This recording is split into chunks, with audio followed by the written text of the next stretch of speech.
સમાચારમાં આગળ વાત કરીએ તો સુરત ગ્રામ્ય સહિત દક્ષિણ ગુજરાતની આર્થિક જીવાદોરી સમાન શુગર મિલોને લઈને એક માઠા સમાચાર સામે આવી રહ્યા છે। જે શુગર મિલો આખું વર્ષ ધમધમતી હોય છે તે આ વર્ષે વહેલી બંધ થાય તેવી શક્યતાઓ સેવાઈ રહી છે। શેરડીના ઉત્પાદનમાં થયેલો ધરખમ ઘટાડો હવે મિલ સંચાલકો અને ખેડૂતોની ચિંતામાં વધારો કરી રહ્યો છે। પાછોતરા અને કમોસમી વરસાદે પાકનું ગણિત બગાડ્યું છે। પાક ફેરબદલી ન થવાને કારણે ઉત્પાદન ઘટ્યું હોવાનું માનવામાં આવી રહ્યું છે।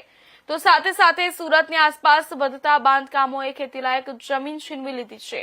અગાઉ 160 દિવસ ચાલતી મિલો હવે માત્ર 80 થી 90 દિવસ જ ચાલશે। વીંગાદીઠ 30 ટનથી ઘટીને ઉત્પાદન હવે માંડ 20 ટન પર પહોંચ્યું છે। કામરેજ શુગર મિલના પ્રમુખ અશ્વિન પટેલે આ અંગે ચિંતા વ્યક્ત કરી હતી।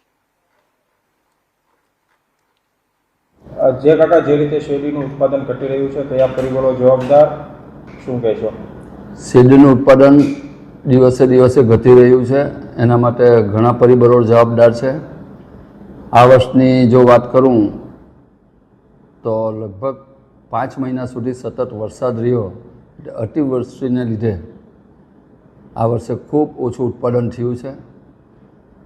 સાથે સાથે ડુક્કરનો જે ત્રાસ છે એને લઈને ખેડૂતો નાસીપાસ થવા માંડ્યા છે।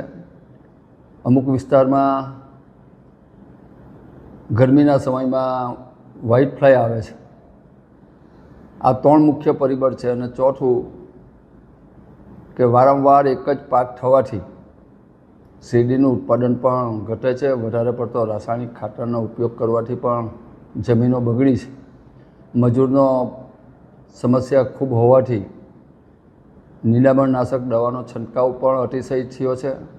આ બધા જ પરિબળોને લઈને શેરડીનું ઉત્પાદન ઘટ્યું છે।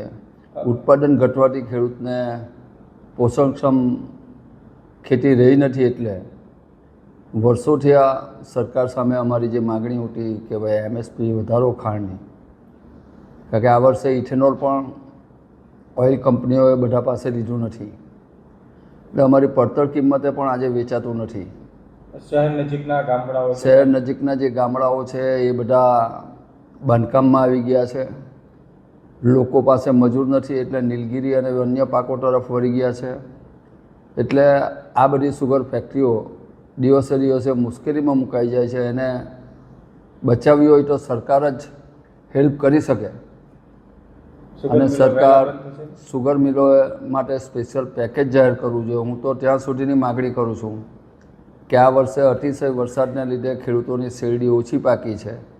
અમારી પાસે ડેટા છે, ખાંડ નિયામક પાસે ડેટા છે, કયા ખેડૂતની કેટલી શેરડી કઈ સુગરમાં ગઈ, તો સરકારે સીધા એના ખાતામાં જે રીતે અતિશય વરસાદને લીધે બીજા પાકો ફેલ ગયા એને નુકસાની આપી છે, તો આમાં પણ નુકસાની આપવી જોઈએ અને ખેડૂતના ખાતામાં સીધા પૈસા આવે એવું કંઈક આયોજન કરે સરકાર, એવી મારી સરકારશ્રીને પણ નમ્ર વિનંતી છે। ક્યાં સુધી આ વર્ષે શેરડીનું પિલાણ ચાલી શકે એમ છે? સુગર મિલો ક્યારે બંધ થઈ જશે? પહેલાંની વાત કરું તો અમારી સુગર ફેક્ટરીઓ ઓક્ટોબરના પહેલા વીકમાં ચાલુ થતી, તે એપ્રિલ, મે અને જૂન સુધી ચાલતી હતી। આ વર્ષે અમારી પહેલી નવેમ્બર પછી ચાલુ થઈ છે, છતાં પણ માર્ચ પહેલાં બધાની બંધ થઈ જશે। અમુક ફેક્ટરીઓ તો ફેબ્રુઆરીમાં જ બંધ થઈ જવાની।